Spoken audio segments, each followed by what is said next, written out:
Bismillahirrahmanirrahim. Assalamualaikum warahmatullahi wabarakatuh. Waalaikumsalam warahmatullahi wabarakatuh. Alhamdulillah wa syukurillah wa la haula wa la quwwata illa billah. Wassalatu wassalamu ala Rasulillah sayyidina Muhammadin ibn Abdillah wa ala alihi wa sahbihi wa man wala amma ba'd. Yang sama-sama kita hormati, kita banggakan senior kita Ibu Hajjah Wardiah yang merupakan wakil rakyat Nusa Tenggara Barat, Dapil Nusa Tenggara Barat. Mudah-mudahan tetap sehat walafiat, mengemban amanah menjadi wakil rakyat yang terbaik. Yang sama-sama kita hormati Ketua Tanfis PWNU Provinsi Nusa Tenggara Barat, Pak Surya, rekan-rekan semua, wakil khusus segenap yang baru saja dilantik, para pengurus dari LPNU singkatnya, hadirin rahimakumullah. Alhamdulillah wa syukurillah kita dalam keadaan sehat walafiat bisa hadir pada kesempatan ini, dan saya selaku wakil ketua gugus tugas COVID-19 menyampaikan terima kasih. Kita melaksanakan kegiatan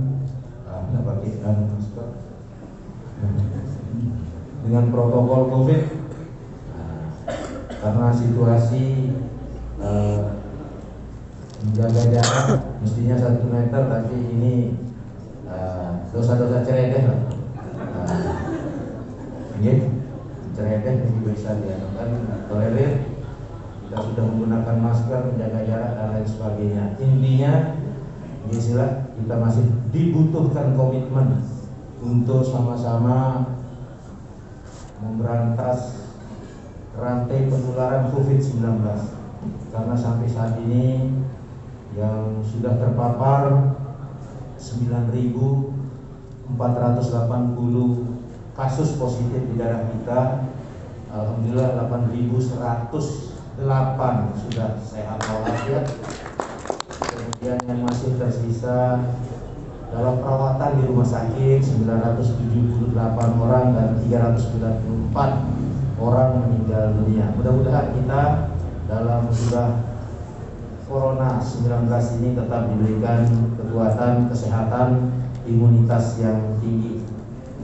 Dan di samping pemerintah terus berjuang mengatasi COVID-19, ya memang kita tidak bisa selamanya bersembunyi di dalam rumah tanpa income yang memadai, maka rumah tangga, daerah maupun negara itu akan runtuh, pilar-pilarnya goyah.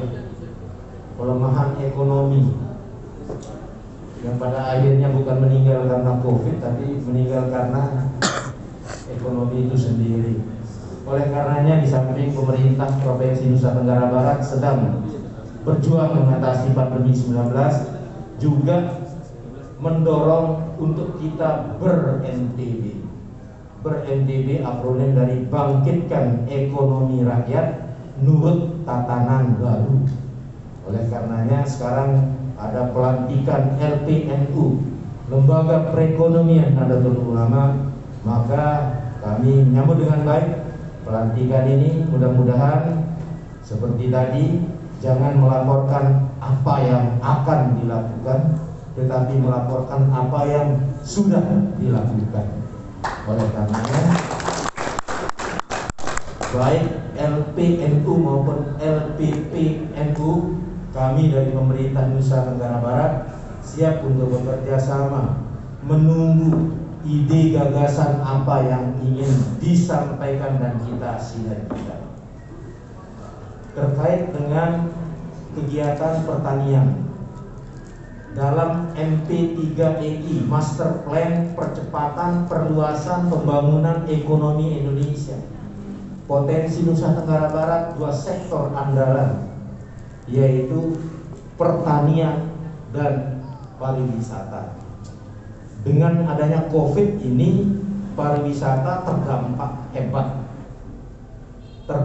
hebat. Syukur kita masih ada rencana tuan rumah MotoGP 2021, sehingga dilihat itu masih ada. Kita berdoa yang terbaik. Ada yang memprediksikan pertengahan tahun COVID akan sirna seiring dengan intensifnya vaksinasi. Mudah-mudahan itu terjadi sehingga di akhir tahun benar-benar bulan Oktober kita akan menyaksikan Valentino Rossi makan nasi balap buyung dan lain sebagainya.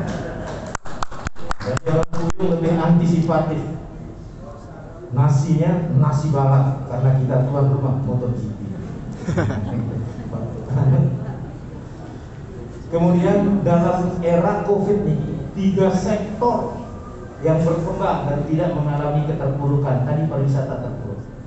3 sektor ini, yang pertama adalah kesehatan, jelas. Farmasi berkembang, perawatan berkembang, obat-obatan berkembang, kebutuhan pengeluaran masyarakat. Orang tidak memperhitungkan uang lagi, yang penting dapat sehat.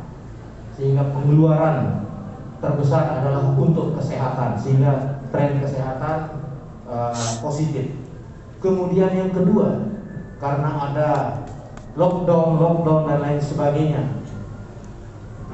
yang berkembang adalah industri informatika, telekomunikasi dan informatika.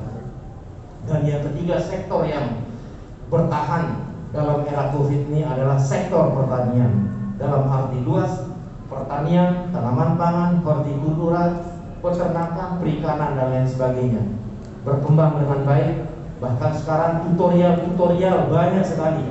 Orang diam di rumah bertanam dan lain sebagainya.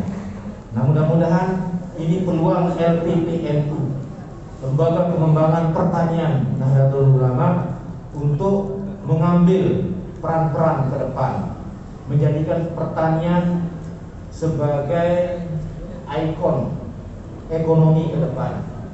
Kita menjadi tuan rumah MotoGP, kita menjadi tuan rumah destinasi pariwisata nasional. Pertanian, mari jangan ada lahan-lahan, jangankan yang subur, yang marginal pun harus kita manfaatkan. Mungkin karena kita belum mencurahkan konsentrasi di sana, sehingga tidak menjadi perhatian. Katakanlah betapa kalau di hotel-hotel, baik di kasur, di toilet, di macam-macam, atau tamu disambut dengan apa? Dengan karangan bunga. Karangan bunga itu bunganya bunga jepun. Jepun itu masak untuk ke depan. Sekian banyak kamar yang hadir, sekian banyak event, sekian banyak karangan bunga yang ucapan selamat dan lain sebagainya. Jepunnya datang dari Jawa dan Bali. Karena apa? Kita menganggap siapa yang menanam jepun ini sama dengan mengundang kematian. Siapa yang tidak jihun, pada saatnya kita semua akan mengalaminya. Mari kita coba. Andai di hamparan yang marginal, bahkan pohon jepun itu semakin di tempat kering, dia semakin bagus. Maka lahan-lahan marginal itu bisa kita manfaatkan dengan sebaik-baik. Nah, seperti itu, tentu pada kesempatan ini pengurus yang telah dilantik tadi mulai berpikir, dan rumah dinas terbuka. Kapan kita mantapkan diskusi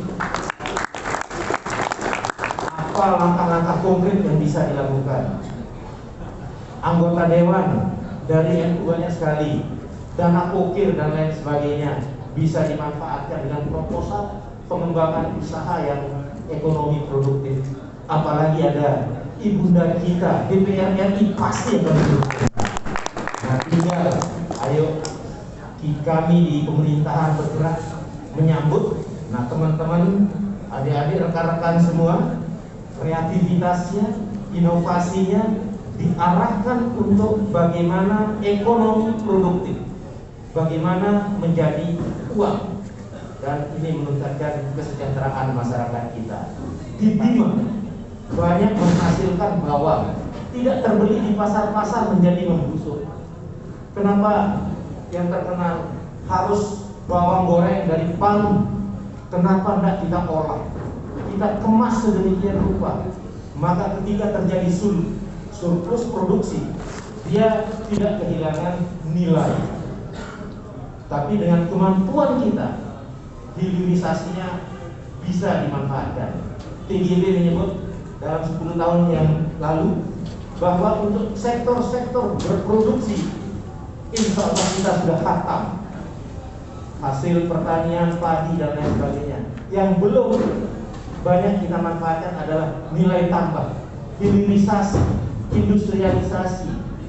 Banyak nilai tambah dari hasil produksi pertanian kita dimanfaatkan oleh orang di luar daerah kita.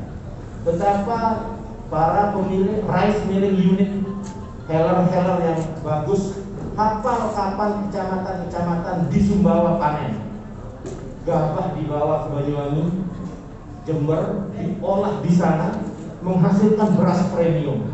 Beras premium masuk ke retail modern, bahkan kontak dengan PT Newmont. Maka beras dari Banyuwangi balik lagi ke Taliba, padahal tadi datangnya dari Pelampang dan Rembang.